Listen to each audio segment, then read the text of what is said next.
Continuando, os princípios do processo administrativo tributário, também denominado de processo administrativo fiscal, vamos trabalhar agora com o princípio da preclusão. E depois vamos já trazer alguns dispositivos importantes do Decreto-Lei 70.235, de 72, em relação aos atos processuais no processo administrativo e também alguns pontos importantes e que são bem cobrados em prova, muito cobrados em prova, sobre nulidade no processo administrativo fiscal. Ok? Então vamos lá. Vejam, quarto princípio, o princípio da preclusão, que está também intimamente ligado ao princípio do impulso processual. Diz a professora Ada Pellegrini Grinover, consiste em um fato impeditivo a garantir o avanço progressivo da relação processual e a obstar o recuo às fases anteriores do procedimento. Por força deste princípio, anula-se uma faculdade ou exercício de algum poder ou direito processual. Então veja que a preclusão, ela obsta que se retorne ao ponto anterior. Ela faz com que o processo administrativo fiscal ele ande mais rápido. Questões que não foram alegadas no momento oportuno não podem ser mais alegadas em fase posterior. Ok? Então vejam o que dizem também, o que apontam Marcos Neder e Maria Martinez. A inicial e a impugnação fixam os limites da controvérsia. Fundamental isso no processo fiscal. Integrando o objeto da defesa às afirmações contidas na petição inicial e na documentação que a acompanha. Se o contribuinte não contesta alguma exigência feita pelo fisco, na fase da impugnação, não poderá mais contestá-la, no recurso voluntário. A preclusão, isso é importante que se diga, ocorre com relação à pretensão de impugnar ou recorrer à instância superior. De acordo com essa doutrina, na sistemática do processo administrativo fiscal, as discordâncias recursais não devem ser opostas contra o lançamento em si, mas contra as questões processuais e de mérito decididas em primeiro grau. Os atos e termos processuais, quando a lei não prescrever de forma determinada, conterão somente o indispensável à sua finalidade, sem espaço em branco. Veja, antes, concluindo o processo administrativo fiscal, em relação à preclusão e ingressando em alguns pontos que eu quero chamar a atenção já aí da lei para vocês. O primeiro ponto, concluindo a preclusão, ocorre em relação à pretensão de impugnar ou recorrer à instância superior, aí na esfera fiscal. A doutrina alega que na sistemática do processo administrativo fiscal as discordâncias recursais devem ser opostas contra o lançamento em si. Não devem ser opostas contra o lançamento em si, mas contra as questões processuais e de mérito decididas em primeiro grau. Dito isso, vamos agora chamar a atenção de vocês. Então vocês viram 4 princípios específicos que a doutrina elenca do processo administrativo fiscal. Primeiro, verdade na material. Segundo, informalismo moderado. Terceiro, princípio da oficialidade ou do impulso oficial. Quarto, o princípio da preclusão. Todos são interligados e a doutrina elenca e estabelece esses 4 princípios como princípios específicos do processo administrativo fiscal. Agora, vamos falar de algumas regras específicas do processo administrativo fiscal. Então, vamos lá. Os atos e termos processuais, quando a lei não prescrever forma determinada, conterão somente o indispensável à sua finalidade, sem espaço em branco e sem entrelinhas, rasuras ou emendas não ressalvadas. Vejam que os atos e termos processuais poderão ser formalizados, tramitados, comunicados e transmitidos em formato digital, um processo administrativo eletrônico, por exemplo, conforme disciplinado em ato da administração tributária. Veja que esse dispositivo é inovação legislativa e fala que o processo administrativo fiscal, ele pode sim tramitar em formato digital, ok? Veja também que a autoridade local fará realizar no prazo de 30 dias os atos processuais que devam ser praticados em sua jurisdição por solicitação de outra autoridade preparadora ou julgadora.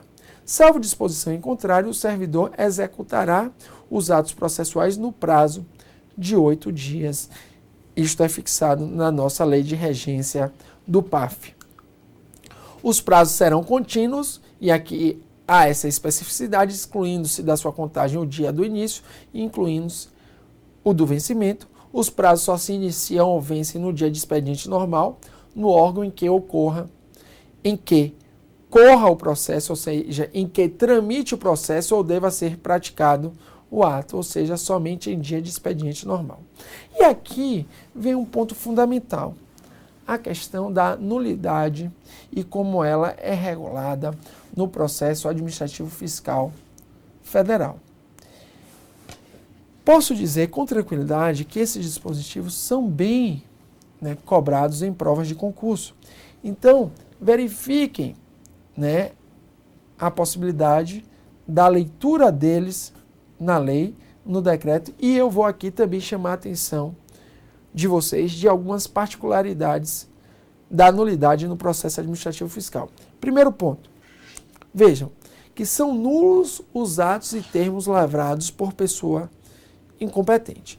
Então veja que um lançamento tributário lavrado por uma autoridade incompetente, um auto de infração lavrado, por exemplo, por um auditor fiscal que não tem competência para lavrar esse auto de infração naquele ente federativo, é nulo esse ato. Mesma coisa no âmbito federal, por exemplo, se o analista tributário não tem competência para lavrar um auto de infração de determinado tributo, não tem essa competência. Então, somente quem tem essa competência é o auditor fiscal e, assim sendo, poderia gerar nulidade do lançamento se o analista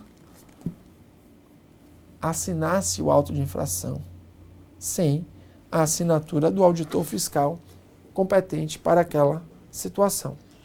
Outro ponto, os despachos e decisões proferidos por autoridades incompetentes ou com preterição do direito de defesa. Isto é, no julgamento de um lançamento tributário, você vai estudar aqui comigo que existe a pessoa competente no julgamento de primeira instância, no âmbito federal, e também a pessoa competente para o julgamento no âmbito da segunda instância. No âmbito da segunda instância, no processo administrativo fiscal, aqui no âmbito federal, que vamos estudar, o CARF, o Conselho Administrativo de Recursos Fiscais.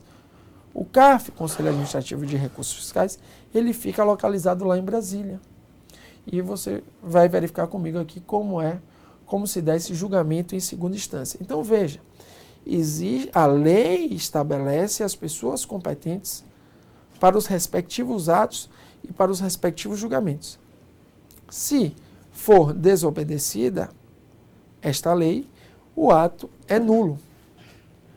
Porém, é importante que se diga, e aqui adota um princípio relevantíssimo, que a nulidade de qualquer ato só prejudica os posteriores que dele diretamente dependam ou sejam consequência.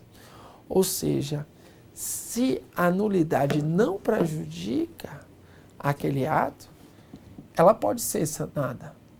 Então, não prevalece aqui no processo administrativo fiscal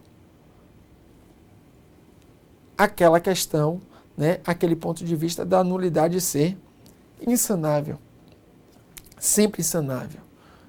Existem casos que ela pode, que o processo pode andar e sendo aquela nulidade relativa e não sendo alegada no momento oportuno, né, ela só vai prejudicar determinados tipos de atos. Então vejam que essa nulidade só prejudica os posteriores que dele diretamente dependam ou sejam consequência, ou seja, os outros podem ser aproveitados. Então, na declaração de nulidade, a autoridade dirá os atos alcançados por essa nulidade, porque nem todos vão ser, e determinará as providências necessárias ao prosseguimento ou solução do processo. Até porque você já viu comigo que vige no processo administrativo fiscal o princípio da preclusão. E isto é intimamente ligado ao princípio da preclusão. A nulidade nem sempre vai alcançar todos os atos. Ela vai poder, em determinadas oportunidades, ser sanada, e os atos que ela não prejudicar diretamente, isso não vai acarretar qualquer tipo de irregularidade para aqueles atos não posteriores, ok? E que deles diretamente dependam ou sejam consequências. Então, aqueles outros atos, eles podem ser aproveitados em relação às nulidades relativas. Vejam, quando puder decidir do mérito a favor do sujeito passivo a quem aproveitará a declaração de nulidade, a autoridade julgadora não a pronunciará nem mandará repetir o ato ou suprir-lhe a falta. Isso aqui é fundamental, esse dispositivo cai demais. Veja, percebam a interpretação sutil dele. Quando puder decidir do mérito a favor do sujeito a quem aproveitaria a declaração de nulidade, a autoridade julgadora não a pronunciará nem mandará repetir o ato ou suprir-lhe a falta.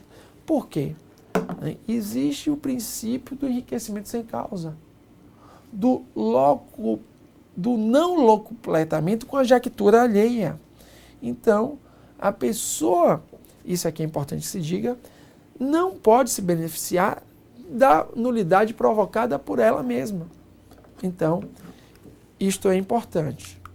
No outro ponto, as irregularidades, incorreções e omissões diferentes das referidas nesse artigo anterior, nesse dispositivo que acabamos de conversar, né, que é a questão do aproveitamento da nulidade, não importarão em nulidade e serão sanadas quando resultarem em prejuízo para o sujeito passivo, salvo se este lhes houver dado causa ou quando não influírem na solução do litígio, ou seja, exatamente a continuidade, né, da questão do não aproveitamento da nulidade para aquele que deu causa a essa nulidade. A nulidade será declarada pela autoridade competente para praticar o ato ou julgar a sua nulidade. Veja que a nulidade será declarada, isso aqui a gente já dispôs. Então, a nulidade no processo administrativo fiscal, ela é regida por certo informalismo moderado. Você verifica que a tendência do nosso processo administrativo fiscal é de aproveitar e sanar as nulidades que não sejam absolutas e que não estão influindo no andamento da demanda administrativa. A nulidade, ela, você viu aqui, ela só vai realmente causar efeito para os atos que dela dependam diretamente. Os atos posteriores que dela dependam diretamente ou que dela sejam consequência. Fora esses casos, pode ocorrer o saneamento da nulidade, seja em nome da verdade material, seja em nome da preclusão no processo administrativo fiscal. Ok? Um forte abraço.